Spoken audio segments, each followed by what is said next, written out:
The people that are buying the better deals and that are buying the most houses are just simply doing more activities to generate more leads, to set more appointments, to send more offers, to get contracts signed. But the ones that I've had the most success on was when I knew somebody that knew the owner.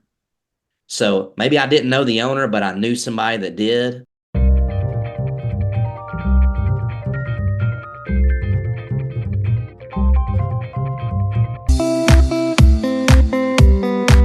Hey, welcome to the Levelin Up podcast with Brigham Blackham. Guys, I am so grateful to have my friend Phil Duke. He is an author, he is a real estate broker, and he's a realtor, and he's been able to take some really amazing strides in business to make it so that it is not only possible to get unstuck in business, but it is absolutely systematic. And I'm really grateful to have him on today. We are going to have a conversation.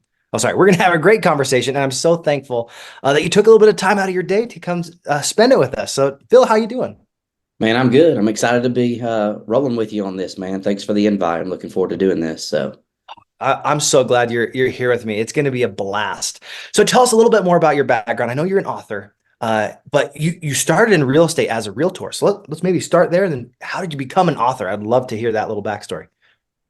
yeah, man. So it's kind of a weird story, but I got in real estate at a kind of a young age, thinking it was going to be easy money. Actually, I took the real estate course as a business elective at the community college I was going to on Monday nights. And at the end of that course, I could take the state exam. So I did. And I was kind of tired of being a broke college student. So I was like, let me give this real estate thing a try. And that was in 2006. And in 2006, it was like if you had a job and $199, you could get approved for a house because of things that the lenders were doing back then. And so I got in it and made a little bit of money. And I thought, man, like this might be it. But little did I know that 2007 and 2008 were coming right behind that. So I ended up, getting out of the real estate industry. Never thought I would be back in it. I joined the military to be able to go back to school and finish my degree. I let my real estate license lapse. Never ever thought I'd be back in it. And in 2015, I kind of got the itch to be self-employed again. So I had to go all the way through the course again. I had to take the state exam again. Started over from zero.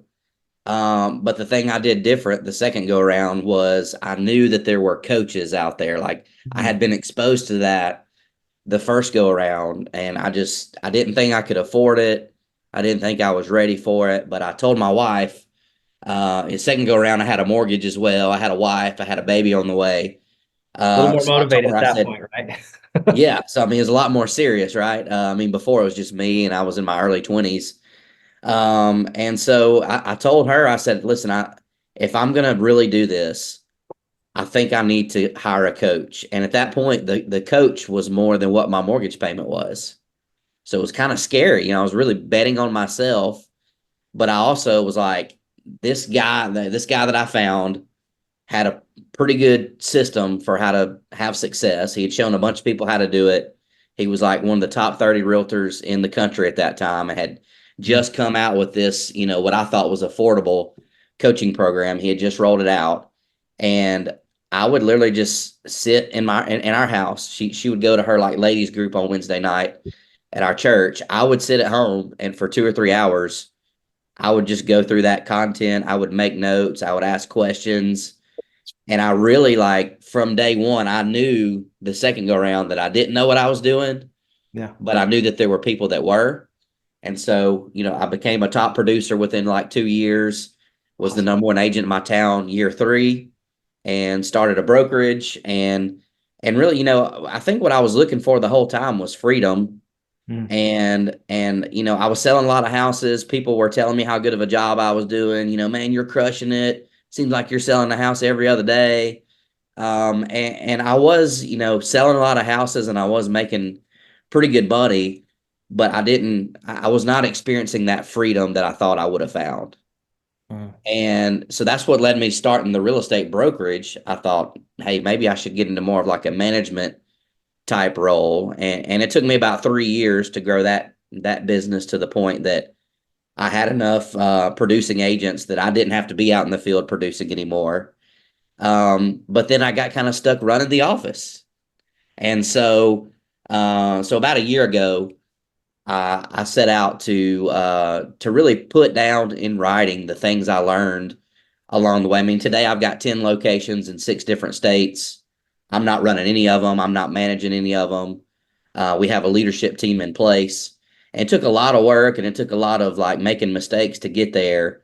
But Sure. that's what ultimately led to writing the book. I just had people, I had people when they heard my story on a podcast or when I would go speak somewhere, they're like, man, I want to hear more about what you did. And, instead of just, uh, doing a ton of webinars on it and doing that way, I just thought, let me put this into a book. Like I never saw myself as an author, but I think I had a concept that could help people.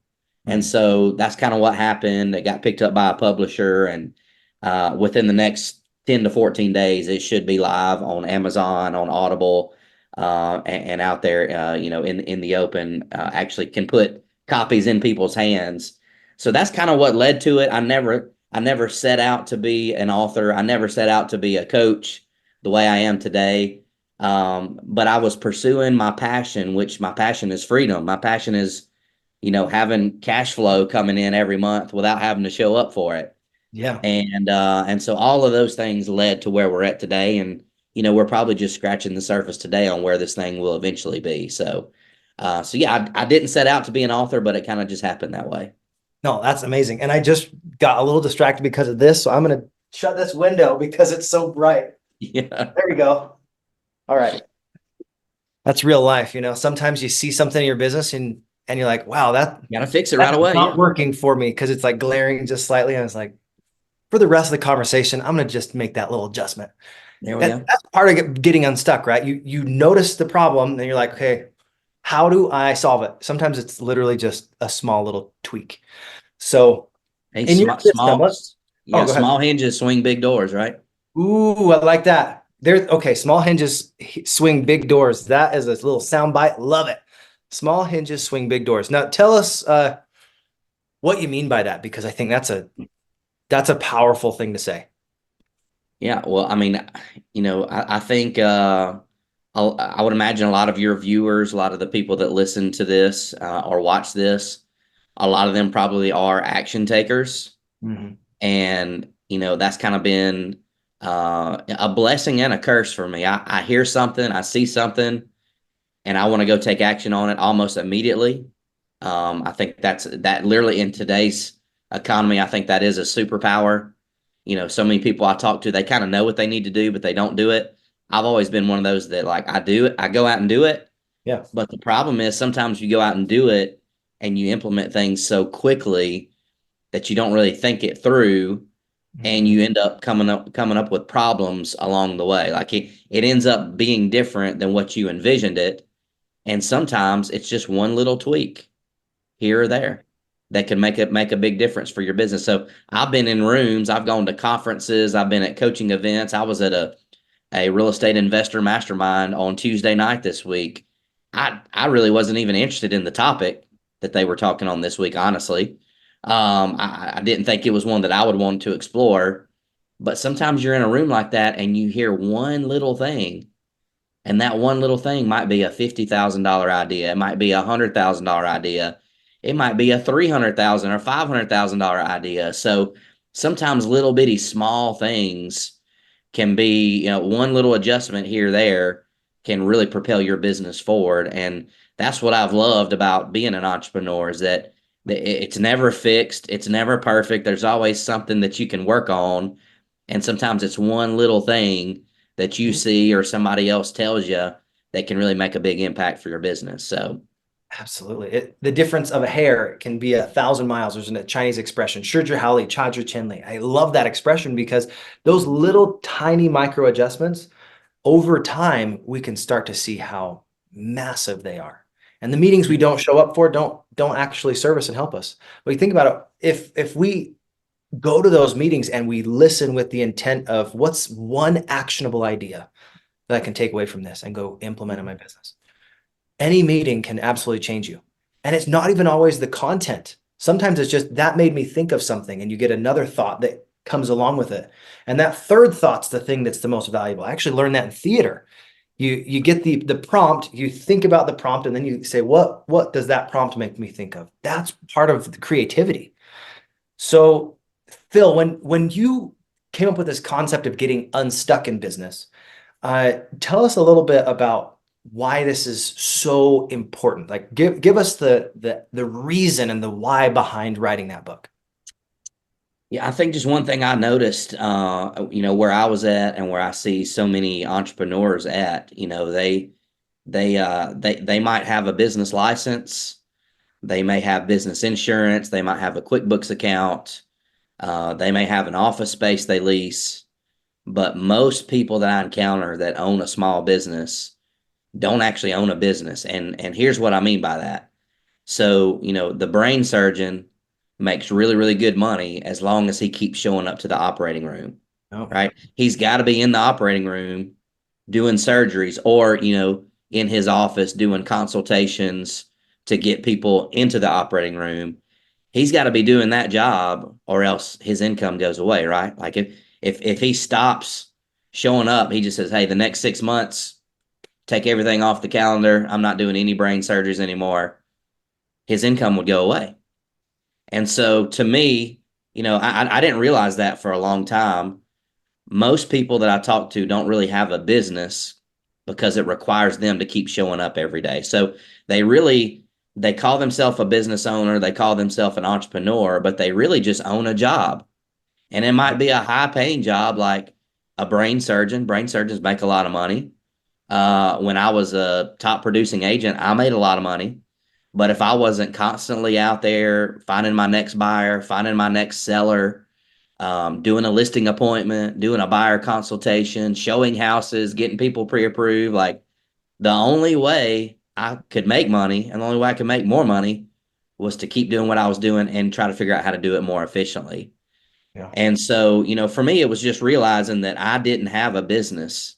I had a high paying job, but I could turn that job into a business. And that's really what the book is about. There's a couple different models that you could use.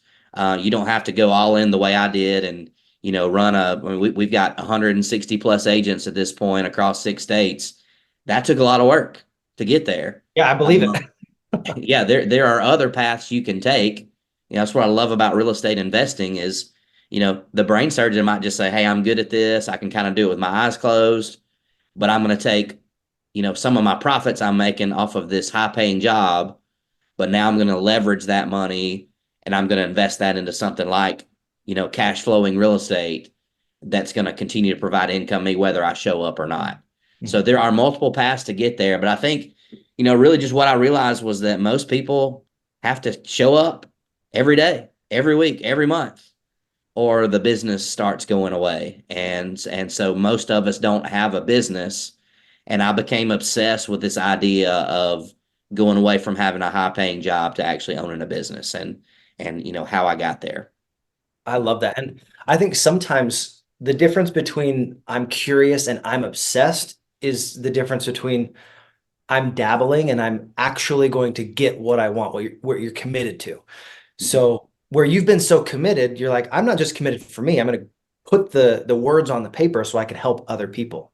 And I think it's a very generous thing to share your systems, to share your ideas and insights, because it's really there to cut timeframes for other people. And you're already applying it. So it's like, how do I help somebody else and give back? So um, if I could if I could like step into your shoes, what was the process like for actually taking these thoughts and these systems, all these different ideas, and saying, all right, I've got a sea of things that I could put into this book. How do I find the things that are the most impactful, the most meaningful? And then like put them in the book. Yeah, yeah. Well, that certainly was probably the hardest part of it, honestly, because there's so much I could have talked about, and in a book, a lot of people start a book and then they never finish it, right? I Yeah. mean, I certainly have done that a lot. Like, somebody says, "Man, you got to read this book." I download it to Audible. I listen to the first 30 minutes to an hour, and I'm like, "Hey, I kind of got what I needed from that book." Maybe I should have stuck with it. So I really just started thinking about like if I was gonna write a short book, and it is relatively short. I mean, when it comes out on Audible, it'll be a 2 to 3 hour kind of book to listen to. Just about 89 pages, I think it is. It's not extremely long. I really wanted to come up with like concepts Hmm. that could be applied to any business. I certainly talk a lot about how I did it in the real estate brokerage world, but those same principles apply everywhere. And I started thinking about if I was going to do this again, what would I immediately start working on to kind of grow my next business to the point that where my current one is faster than what it took for me to do the first time. Hmm. And I think there's some simple concepts in there that can be applied to any industry, to any type business, and those are the things that I really hit the hardest on there. Unfortunately, there were some things in there that I thought, I think that might be getting in the weeds a little bit too much.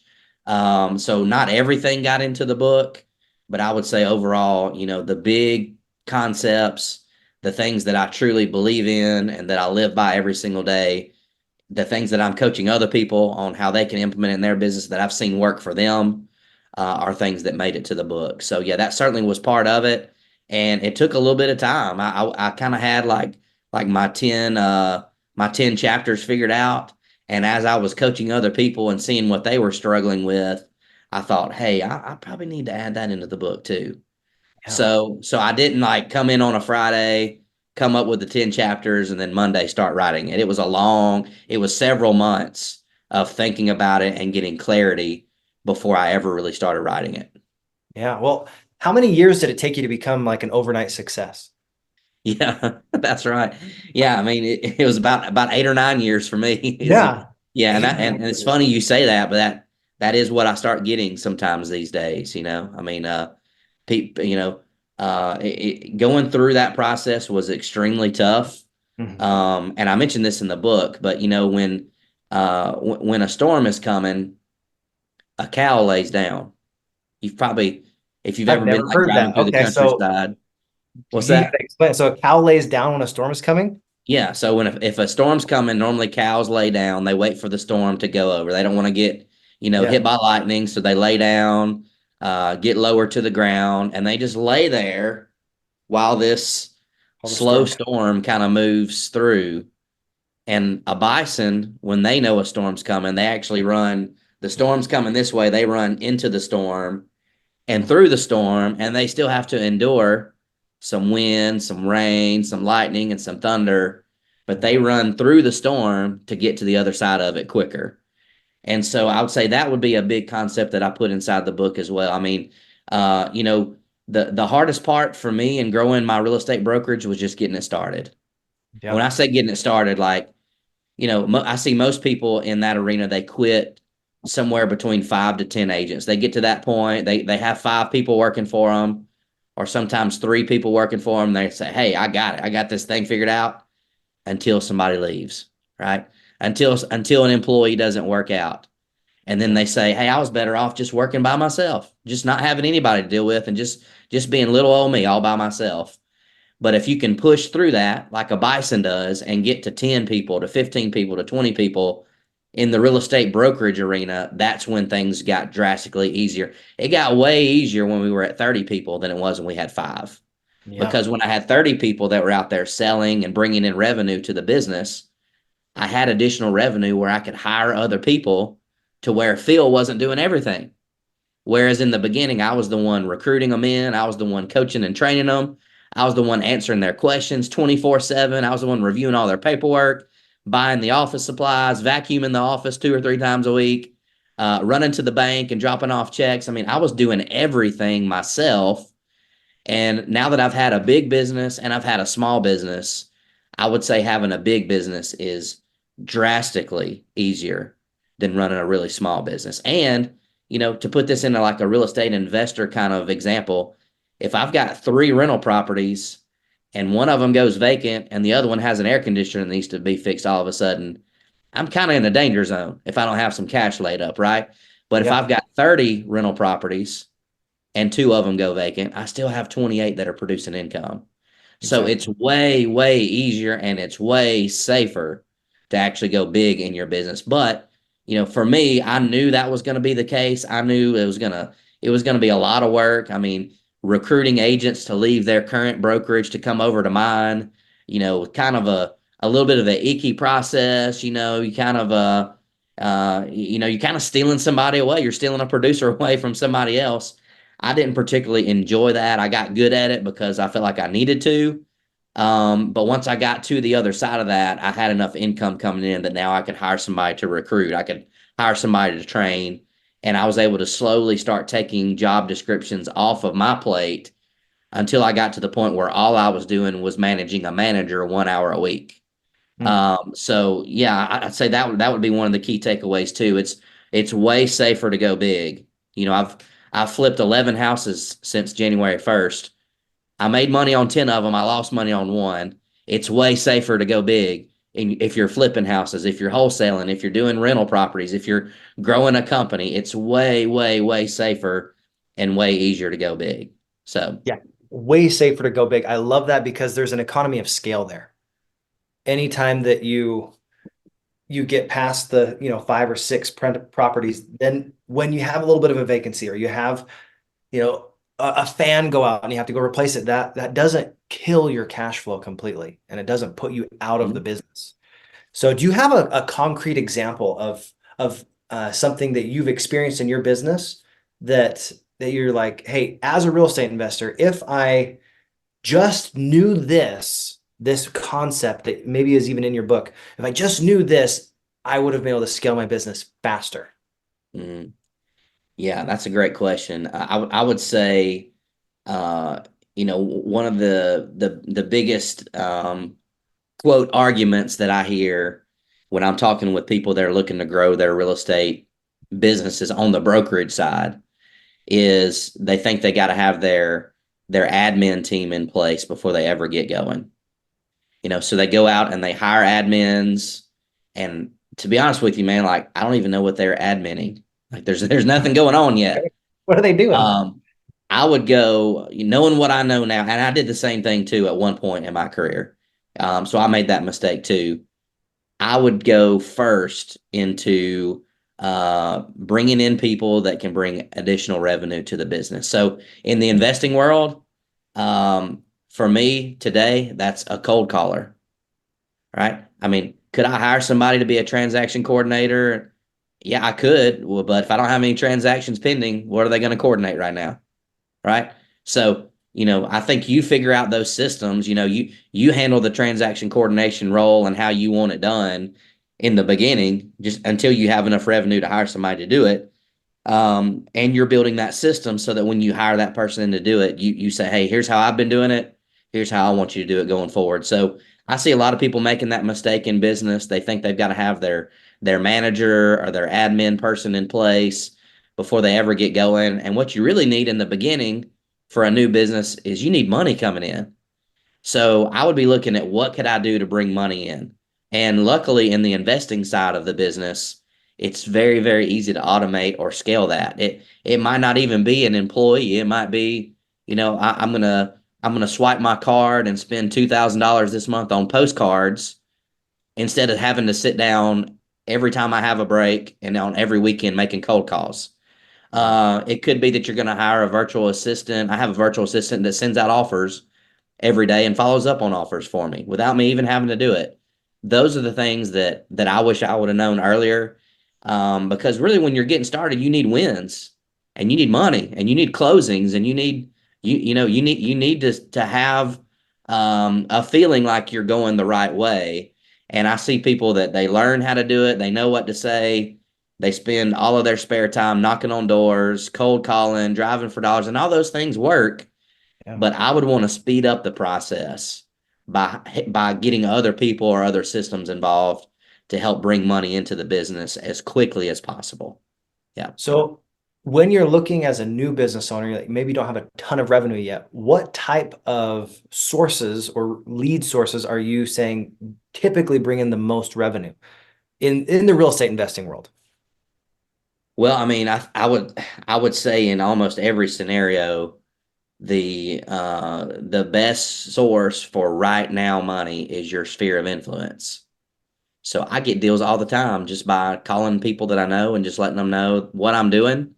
And hey, if you see something that's vacant, or if there's something in your neighborhood that's kind of an eyesore, we buy church buildings and owner finance them to churches that need a permanent space. That's like a niche that I do.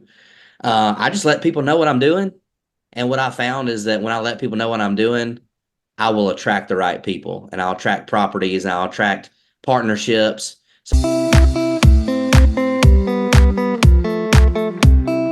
Sometimes I'll attract private money by doing that. So I would start off with lead sources that are free, that don't require, having to swipe the card maybe, that don't require a ton of your time. And I think that would be the way to kind of speed up the process. I bought some pre-foreclosures, but the ones that I've had the most success on was when I knew somebody that knew the owner. So maybe I didn't know the owner, but I knew somebody that did. I went and knocked on some doors. I found out, hey, I sold this house a couple years ago. I know the people who live here. Maybe they know the person that owns this house. And because there was a personal relationship, there, they saw me as somebody that could actually provide value versus just somebody trying to take advantage of a situation. Right. So I would focus on relationships first in the beginning if I was looking to like quickly speed up the process. So yeah, I think that's where I would land. Some people say, there's kind of a theory out there like, you should work in silence and let people see, what you're doing after you've already done it. I don't believe in that at all. Yeah. Uh, I scream it from the rooftops what I'm doing, and some people probably do get annoyed, and I do have some people that like I kind of hear secondhand that they're like, man, Phil's bragging that I made a post the other day that said, I flipped 11 houses so far in 2024. I made money on 10. I lost money on one. I've heard some people say Phil's bragging about how many houses he's buying. But you know what also happened because of that? I had other people message me and say, hey, I want to get into that. Mm. And when I told them what it takes to go out and find houses to flip, they're like, I don't have time to do that. But, I got some money. And I was like, well, I've got this other way we could partner together. And I told them how we do private money. And next thing I raised some private money by doing that. So I would start there. Free 99 is my favorite price. Free So, 99. yeah, networking events, going to real estate investor masterminds, hopping on webinars, learning as much as you can, would be where I would start if I had to start all over. I love it. And really, it comes down to relationships to riches. If you don't Mhm. have the right relationship, people aren't that if they don't actually know, like, and trust you, they're not ever going to really do business with you. It's like I love we actually got acquainted online because of me doing this podcast and you seen it and then you like reached out and then we just like I felt like we clicked really easily because I was like we're both in the similar space and man, Mhm. it's so much fun. So tell me a little Yeah. bit about your business mindset because I think part of the reason you're successful is not just you have the skill set and the tool set, you have the right mindset. So what's your mindset going in and saying, how do I scale this so I get unstuck at the basement level of a business and get to that roof or that next ceiling? Yeah. Well, it took me a long time to learn this. Hopefully this will help, somebody on this call today. But my goal as an entrepreneur is to not have a job. Mhm. And what I mean by that, it doesn't mean I don't work. It doesn't No. mean I don't do things. But what I mean by that is that I am not a part of any of the daily operations that run any of the businesses I'm involved in. So I'm not having to approve payroll. Nobody's relying on me to pay the rent at any of those 10 locations. Like somebody else is responsible for that. So, when I closed down my original location, we opened up three other offices here locally, and I got to a point where I was like, why am I running a location when I have business partners here that are trying to grow their business? So we worked out a way to close that one down, and we took the agents that were in that office and split them up between two of our other existing offices that my partners are running now. I found myself with a lot of free time, and I didn't really know what I wanted to do. To be honest with you, I kind of was looking for clarity of like, what's my next big move? Do I just do more? Do I try to open up 10 more offices? Do I, Do I jump into the investing space? Do I jump into the coaching world? I Mm. really didn't know what I wanted to do. And the easy thing for me was to just jump back into something that I knew I could kind of create on my own, which was real estate investing. I knew I could go out there and look at properties and make offers, and so that's kind of what I did. And I was in downtown Birmingham, Alabama, kind of a rough area of downtown Birmingham, and I was waiting on somebody to meet me at this neighborhood to look at this house that had caught on fire, and they weren't there on time, and they had forgotten about meeting me there at the time, and it's like an hour drive over there, and I thought to myself, why did I get myself back into another job? I worked so hard to build a business that runs without me. Why am I out here looking at these houses myself? Why is Phil meeting somebody at 9:30 a.m. after driving an hour to get there and sitting in the car listening to sports talk radio until this guy shows up with a key to let me in this house that I'm more than likely not going to buy today? And that was a great moment of clarity for me because I realized I had jumped back into another job. And so as I've tried to grow my real estate investing business, the coaching business now, I've really been very intentional about how do I grow this without me having a daily role in it. Now, Yeah. I mentioned the Facebook post I did. I've had conversations. I have a conversation I have a Zoom call with a potential investor later today.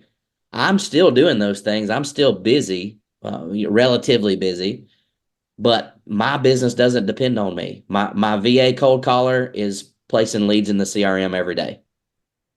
Somebody else is working those leads. Somebody else is going out and doing BPOs on those properties to take pictures and run the numbers for me.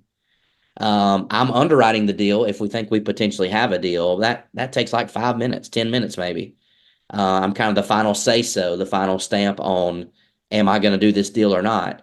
So Mhm. that's the way I look at my business. I didn't think about it that way at one time in my life because I was just so used to being like, maybe upper lower class or lower middle class, kind of in that bubble. And I was just so used to the only way that I ever got ahead in life was to work harder and close more deals. And today I don't look at myself that way. I'm the entrepreneur. I put the model together. I figure out what roles I need to make this business work. And then I go out and I fill those roles. And I sit back and I see how things are going. And I see if there's a small hinge that needs to swing a different way, if there's a small adjustment we need to make. But I'm not involved in the day to day of any of the businesses that I'm currently involved in. I'm certainly a visionary. I certainly give guidance. I kind of look at numbers. I'm a big numbers guy today. I look at how are these tweaks that we're doing, how do they affect the numbers that we're ultimately looking at?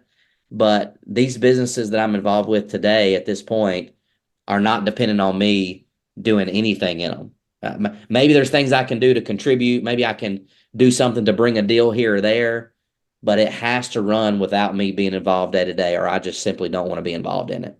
Yeah, Yeah. that's a great mindset going into business because yes, you're willing to do all the hard work.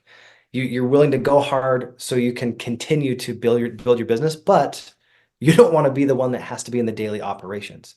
Hmm. Such a great mindset going about this. Thank you for that. Now, Yeah. if I could hear your journey as far as understanding not just what to do and why to do it, but that process, step by step, what it takes to actually go and scale like 100+ person business. Um, Tell us about your process and why you did it the way that you did. Because I know there's multiple reasons, but try and find like maybe one kind of common idea. Like this is how you did it. You're talking about specifically like growing the real estate brokerage business? Is Yeah, that what I mean, you can apply this in a general sense, but your experience was in a brokerage. So let's say Mhm. when you're getting past that, 8 or 10 people in your business and wanting to Mhm. scale it large, there's probably a new devil. Like I heard this from Rob Sperry, one of our instructors, like every level has a new devil. It's kind Mhm. of like, fighting Bowser and Mario Brothers. You got different challenges. So let's talk about some of that in your process. Yeah, I mean, I think the biggest thing that I realized was in the brokerage business, recruiting solves everything. Yeah. So when I had a small company at one time, 8 or 10 people, and I was trying as hard as I could to get as much production as I could out of those 8 to 10 people. and they're independent contractors. I can't tell them when to be at the office. I can't tell them how many hours to work. I mean, I give them guidance. I give them coaching. It's up to them to go out and implement the coaching, which I can't really control that a ton. And so what I realized, I was working really, really hard, but I was working hard at the wrong thing. Mm. And that wrong thing was I was trying to get more production out of a small group of people. And so I had a mentor of mine that said, because I was like trying to figure out like, how do I coach these people better? How do I fix my training program when they join my company? How do I fix my training calendar throughout the month, like the number of trainings we're doing? And he said to me, he said, if you were to not change any of that, but you tripled the number of agents you had, do you think things would look different for you? And that was a big game. Like that sounds so ridiculously simple right now, but I see so many people trying to outdo what the numbers are. Yeah. For real estate agents, the average agent in North America closes 5 or 6 transactions in a year. So can you work with those numbers? Absolutely, you can. Yeah. If I want to sell, we sold 833 houses last year. Okay. More than I've ever sold ever. And it took us just going out and hiring more agents to do that. So I think for me, it was like that is the one thing. Like if I just bring more people in, I don't change my training because when I had 10 people, I had 2 or 3 that were doing pretty good. Mhm. I had 2 or 3 that weren't doing a whole lot, but they'd sell a house here or there. And then I had 4 or 5 that like no matter how good the coaching, how good the training was, they just weren't going to do anything. And I realized I couldn't fix those people. It wasn't my job to fix those people. They maybe they weren't ready. Maybe they had too much on their plate. Mhm. Maybe their full-time job was just good enough that they didn't feel the pain of having to keep showing up to that job enough that they wanted to do something different. Yeah. So I just totally adjusted my approach and I was like, if I get this thing to 50 agents, this is going to be totally different business, the way that it looks, the way it operates. And that's what we ended up doing. We actually ended up getting that office up to about 85 agents at one point, and then open up a second location. But for me, it was realizing what really brought revenue to my business. You Yeah. know, recruiting pretty much solves everything. And when I took that approach to my real estate investing business, you know, the same principle applies, right? Yeah. You know, uh, you know, sending offers, solves everything for me. That's kind of my say. So like I see so many people. I've got a small group of investors that I coach just here locally. We've got a little investor club that meets once a month. And it's shocking to me how many times I meet with somebody who, they're driving for dollars, they're pulling the list, they're trying to call people, they go look at properties, and they never send an offer. Mm. If you don't send an offer on a house, you don't even have a chance of buying it. Yeah. So for me, when I realized I just need to send more offers on houses, and I can't do it all by myself. Who could I go out there and get to send offers on properties? That's when things started really taking off for me in my real estate investing business. When I just realized, like, you know, I wish, on the brokerage side, I wish I didn't have to go get 160 agents to sell 833 houses. I wish I didn't have to. I wish I could have like 15 agents and all of them sell 50, 60, 70 houses, Yeah. but that is not reality. All right. Or it could be reality for a short period of time until 1 or 2 of those people leaves and says, "Hey, Phil, thanks for helping me get started. I'm going to go do my own thing. Thanks for all the support and all the coaching." So again, it's way safer to go big. And I think you got to figure out what moves the needle for your business. And, for me, when I got serious with real estate investing, like trying to buy 3 or 4 houses a month, every month, it's, I just need to send more offers. That's really it. Yeah. So yeah, figure out what moves the needle for your business and then track, is there a better way of doing that? Is there a better way of sending offers? Is there a better way of following up on offers? That's kind of the game that we're stuck in right now is we got the offers going out every day. We got the leads coming in every day. We got the photos coming in without, having to actually drive to Birmingham and listen to talk radio till somebody shows up. It shows up, Um, sure. but now it's like, how do we get better at putting these offers out? I Yeah. love it.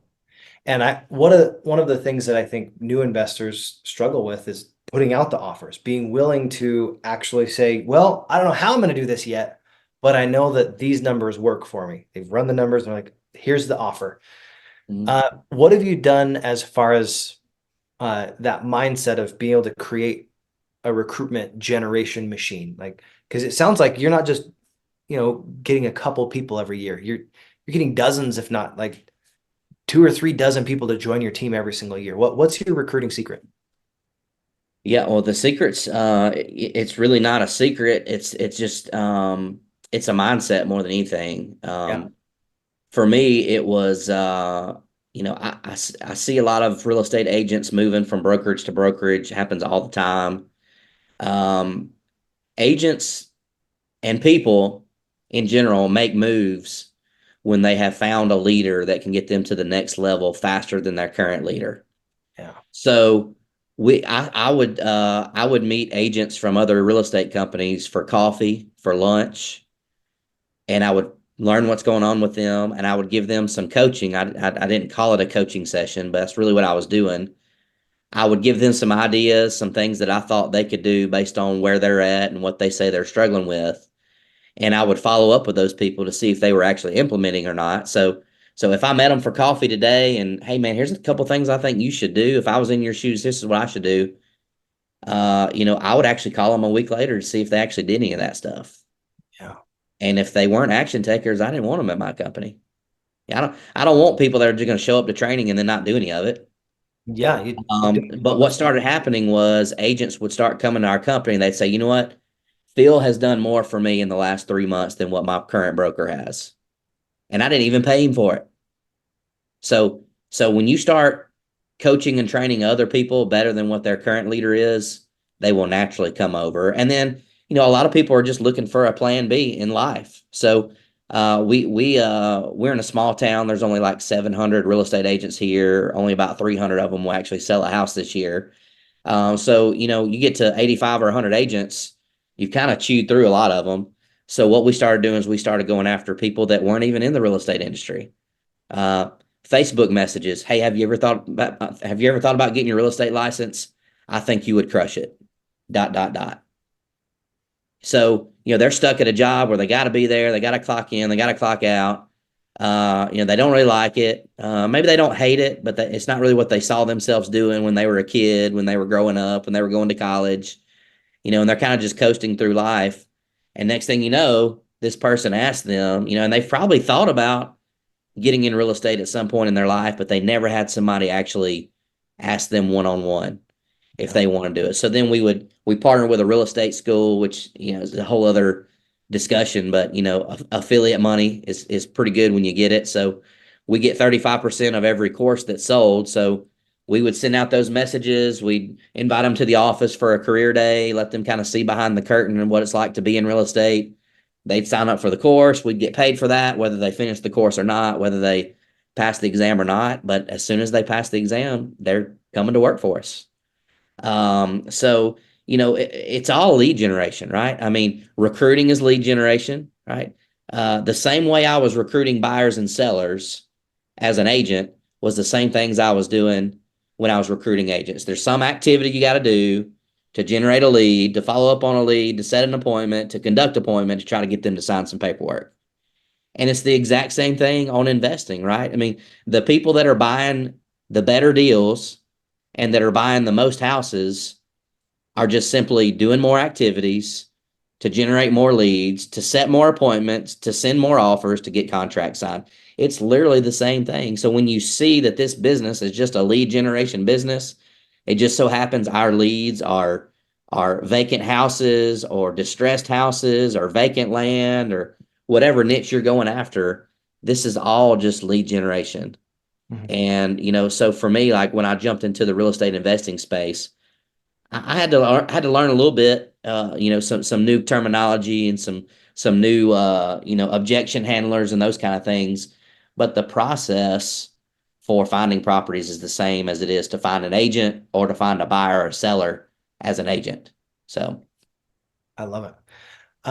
I know that recently we put together this thing that we're going to be doing on the 30th, and one of the things I think is really unique about your situation, your coaching, all you do is every single month you get together and you give value to your people. And I would love to hear what was your mindset about creating a one-to-many type of space where you can add value in coaching? Yeah, I mean, I think it's a concept that has worked for me even when I was recruiting agents. You've got to let people taste the ice cream before you sell them the whole carton. Yeah, I like that. So if I had a good meeting with an agent from another company and I thought they might be a good fit, I would simply just invite them to come sit in on our weekly mastermind meeting that we did. With no paperwork signed. I'm not asking you to transfer your license. We're not even talking about how our numbers are different than the company you're currently at, as far as your office fees and all that kind of stuff. Just come sit in the room and see if this is even a potential landing spot for you. Or you might think we're a bunch of weirdos. I'd rather you figure out that we're a bunch of weirdos today than for you to join our company and put on social media that you're with us and then leave 60 days later. Yeah. So it's the same approach for me. I would always, my selling system is very simple on anything I do. I give value first and then I follow up a few days later. Mhm. So when I was a solo real estate agent, I would call and text people that I knew and I would say, "Hey, I'm about to send you a list of every house that's sold in your neighborhood in the last 12 months, just so you can kind of see what the market's doing over in your neighborhood." So I didn't ask them if they wanted it. Mhm. I would tell them, "Hey, I'm about to send this to you. What's the best email for you?" I'd send it to them in an email. And then 2 or 3 days later, I'd call, "Hey, did you get that? Did you have any questions?" So you give value first and then you follow up on it. If you don't, if you just try to go for the sale first, Yeah. you end up being like these telemarketers that call me all day long. The text messages I get about health insurance plans, they don't know Every who I day, am. right? They've done nothing to establish a relationship with me.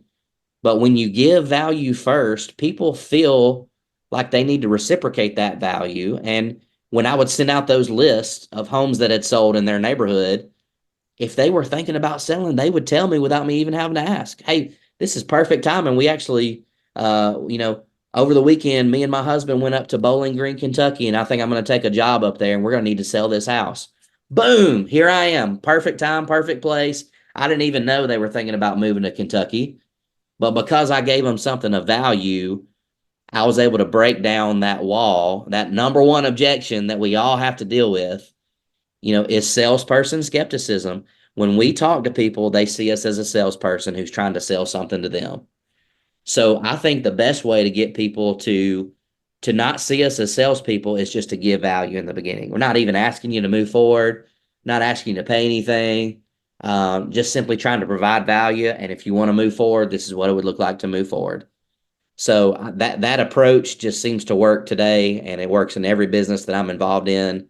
And it's just more of a mindset. We're going to give value first, and then we're going to see if they want to move forward. I have So, a great question for you. So, how do you anticipate what is most valuable to your ideal customer? um, I mean, sometimes I ask, sometimes I go to seminars and I hear other people say what they figured out. So there are certainly cheat codes out there, for those kind of things. And then sometimes it's just testing.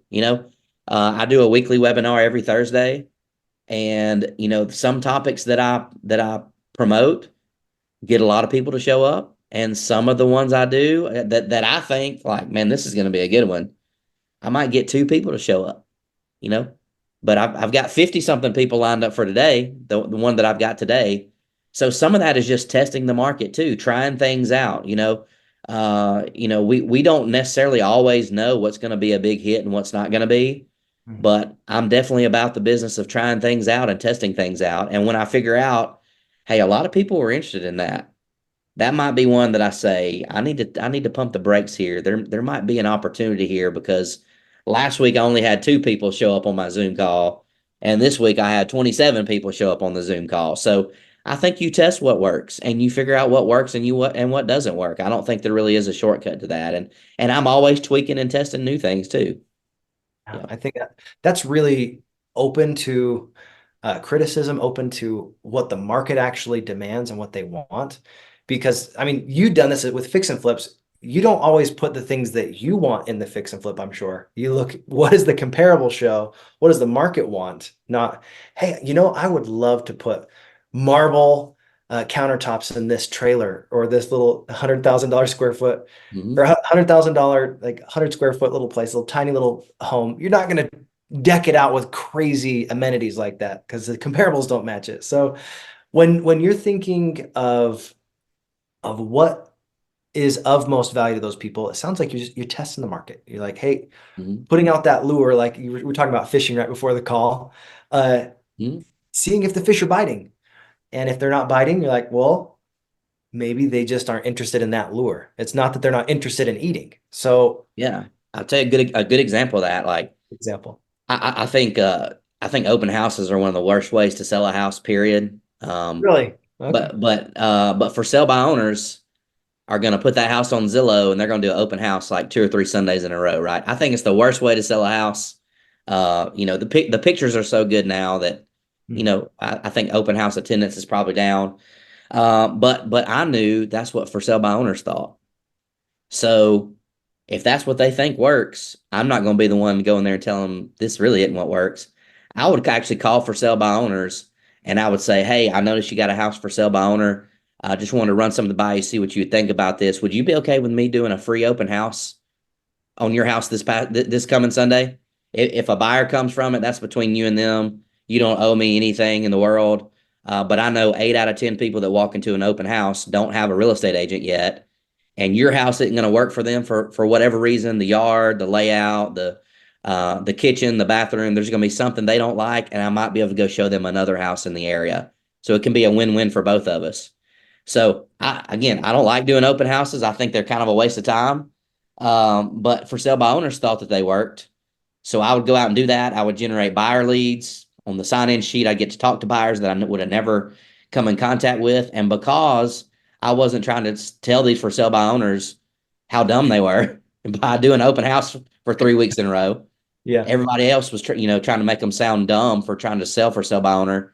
2 or 3 weeks down the road, they'd give me a call. Hey, Phil, we've tried for a couple weeks. This is harder than we thought it was going to be. We're ready to list with an agent, and we want you to be the one to come out and list our house because you did such a good job. You worked so hard to kind of do our open house. So, sometimes you have to like meet them where they're at. You know, the most real estate brokers and most team leaders don't want to hear that they need to recruit more agents. So I don't lead with that. Even though I know that's the solution to their problem, Mhm. I try to figure out another way to, another thing that they might be thinking of doing to generate more money for their team or for their brokerage, just to start that relationship to kind of, hey, I'll help you with that right now. But 2 or 3 weeks down the road, we're going to get in that conversation where, hey, man, I'll be honest with you. I was in your shoes. This is what I did. I think this is your way out. Whether you like it or not, I think this is going to be your way out if you really want to get out of this thing. Yeah, I So, mean, it's kind of like when I heard of this study a little while ago where people were asked to put a safe driving sign and they started with a really big sign like, hey, can we put this big sign in your yard? And they got like very few people willing to do it. But when they went up to homeowners and they're like, hey, can we put this tiny 3 by 3 foot card in your window? Is that okay? And they're like, yeah, that's fine. And it's that little yes before they came back a month or so later and they're like, hey, can we put this in here? It's the same size, it's just a little bit bigger. I think it'll help a little bit more. Because they got that initial yes, their walls went down and they were more willing. And the numbers are staggeringly different, or those that got the first yes and those that got the no before. So I think that principle is so valuable. Starting with, hey, where are they at? What do they want looking to do? And you're like, well, instead of saying you have to get here, you have to go and recruit more agents. You're like, well, what's the next step? Let's go there. So yep. I know we need to wrap up the call, but I would love to say, what is the one question that I didn't ask about getting unstuck that you wish that I had? I would just say, growing your business and having a bunch of employees is not the only way. It's not the only roadmap, right? We kind of touched on that a little bit already. You don't have to go through, recruiting people and bringing on salespeople and having a higher payroll. You could just decide to be very good at what you do, be a very good technician, but take some of your profits to invest in something that is going to be more of a business that runs without you. So that's what I love about real estate investing. I mean, I'm involved in other businesses. My real estate portfolio is not the most profitable business I have right now, but it is certainly the most scalable and the most hands off. So everything I'm doing, I get paid to go speak at a real estate conference. I do coaching with people. I still have my real estate team running today.